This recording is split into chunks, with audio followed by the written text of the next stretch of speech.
Take a deep breath in. And as you breathe in, just imagine breathing in pure, concentrated relaxation. And breathe in that relaxation, allowing it to be distributed to every cell in your body. And as you exhale, feel any tension, any stress, any worries, feeling like it's being displaced and leaving your body in your outward breath. Maybe you can think of the relaxation like oxygen and any tension like carbon dioxide. Breathing in what your body needs and exhaling anything you've been holding on to that isn't necessary.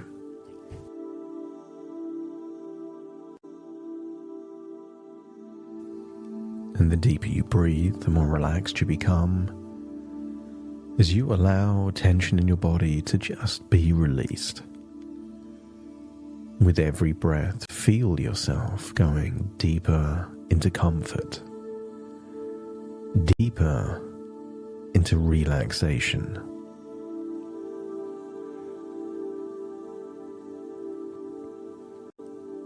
Deeper into a state of effortless awareness. Eyelids feeling heavier and heavier as you realize with your eyes closed just how much more of your attention you can give to the sound of my voice. Feel the rhythm of your breathing, steady and calm, as your mind begins to slow down, to settle, to open. And I wonder if you can imagine a warm wave of relaxation flowing from the top of your head down the muscles of your face into your jaw, and then even further down into your shoulders, your arms, your chest, deeper into your core. Feel the ripples of that wave going down through your legs, all the way deep down to the tips of your toes. And this wave washes away all tension, all distractions, leaving only a clear, open space in your mind. And as you harness that state of resourceful relaxation, amplify it. And I wonder if you can imagine yourself standing at the edge of a large yet serene ocean, where the water before you is calm yet powerful. I want you to get a sense that the waves almost have purpose, giving you a feeling of turbulence and movement, and yet sometimes shifting to calm. I want you to get a sense that maybe the ocean represents the good and the bad in a part of your life right now. When it feels calm and settled and predictable, you enjoy the ocean. But maybe when it feels turbulent, dangerous, or unpredictable, it can leave you feeling triggered. I want you to imagine a small pebble being tossed into the water, a slight disturbance, a momentary ripple, but the ocean is vast. The ripple is insignificant. In fact, within seconds, it's impossible to see any clues of that pebble hitting the waves at all.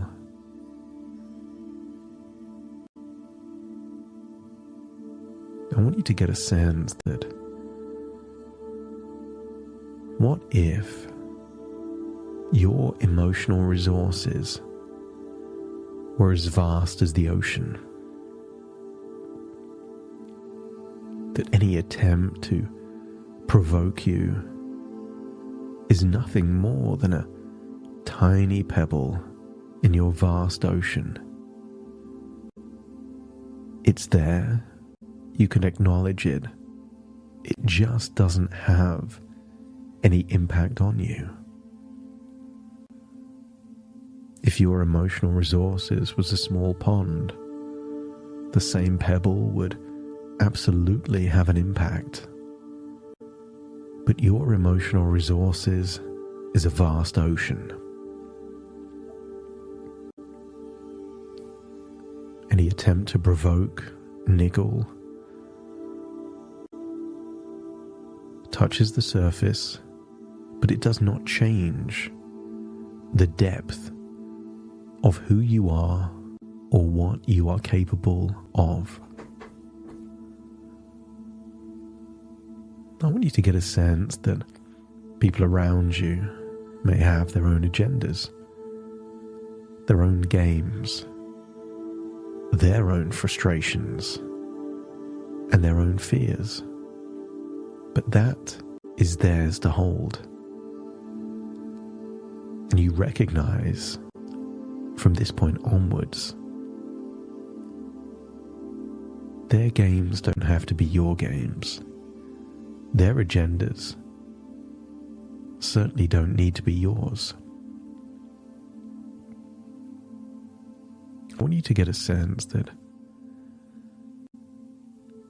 sometimes just by being aware, you can diffuse any element of being triggered. You start to evaluate what truly matters. That if something is important, you address it with clarity and purpose. But not everything is. Some things are just noise, just a distraction, just politics. And when that's the case, you remain completely indifferent. The ocean does not change who it is because a pebble is thrown into it. Feel that wonderful sense of objectivity just by knowing the games and the politics helps you to be immune to any triggers, any attempts of provocation.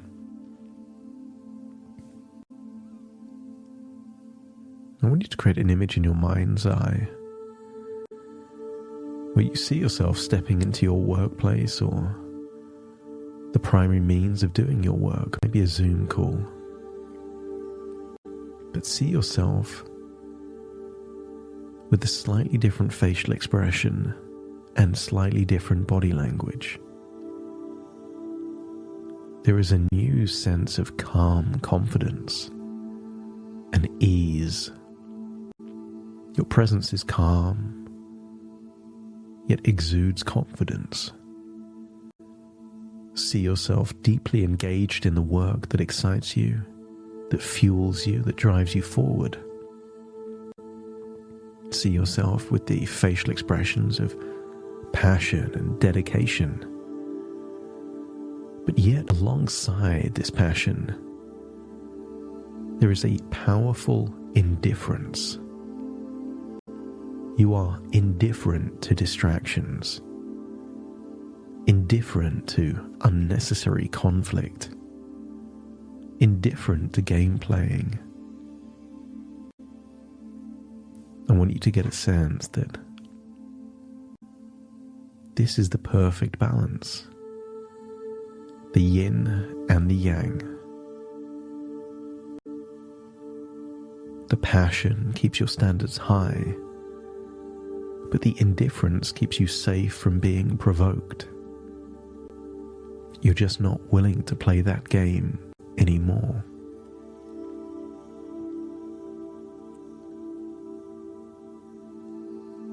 I want you to get a sense that if this environment is not right for you, you realize you have so many different options. You are not trapped. You are there because you choose to be there. And if you choose not to be there, then you won't. And that freedom makes you untouchable. Step into that version of you with that passionate indifference as you feel the ease of this truth settling into your mind, into your very core, a powerful, unshakable knowing that guides you forward effortlessly and confidently. In fact, let's go forwards in time to something that's plausible in the future where you could be interrupted, criticized, given an unwinnable task. But let's experience this with this state of passionate indifference. Perhaps you could imagine a Zoom call. Picture the faces of certain people criticizing your work, your competency, talking over you, interrupting you. But notice your inner dialogue is playful, curious, and intrigued. Almost like a,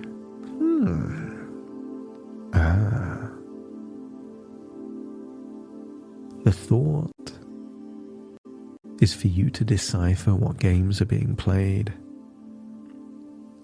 without taking the bait, as you consider yourself an intelligent mouse seeing the cheese on the trap but not willing to take a nibble. You know it's there. You know the game is being played. Why would you voluntarily nibble the cheese when it's sat to trigger a trap? So instead, you feel this indifference.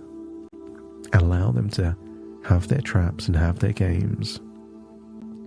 You will choose to be passionate about your work, but indifferent about all the nonsense and noise that goes on alongside it.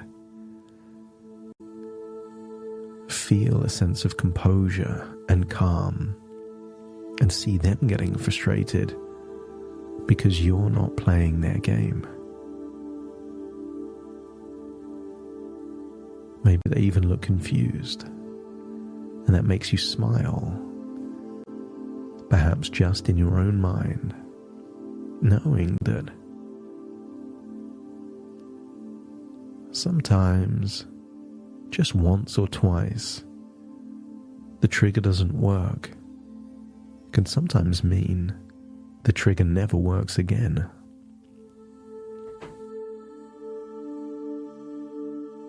So if it feels that you've got new resources and strategies to deal with similar things in the future, giving you a sense of distance and composure, a passionate indifference, just let me know by nodding your head.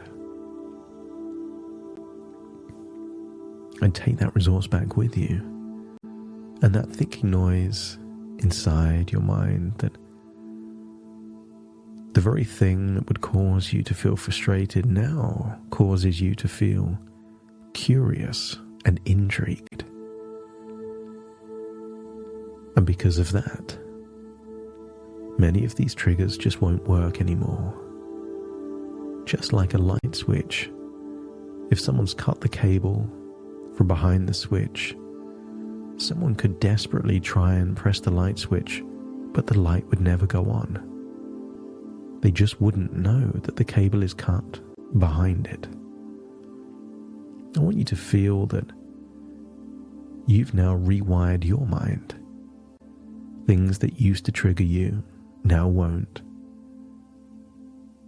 Or perhaps will turn on a different light. A light of intrigue, curiosity, and indifference. When it's useful to keep you calm, composed, and safe. But keep hold of that passion for your work, even if your work ends up being something entirely different.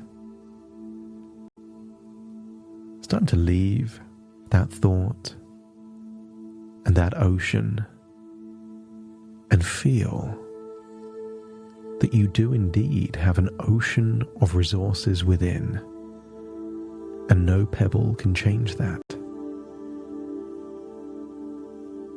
So take a deep breath in through your nose and out through your nose. Just wiggle your fingers and wiggle your toes, connect fully into the here and now, as I now count from 1 to 10 to awaken you. Starting to count. 1, 2, 3, waking up. 4, 5, 6, more alert. 7, 8, open your eyes, open your eyes. 9, 10, wide awake, wide awake, wide awake.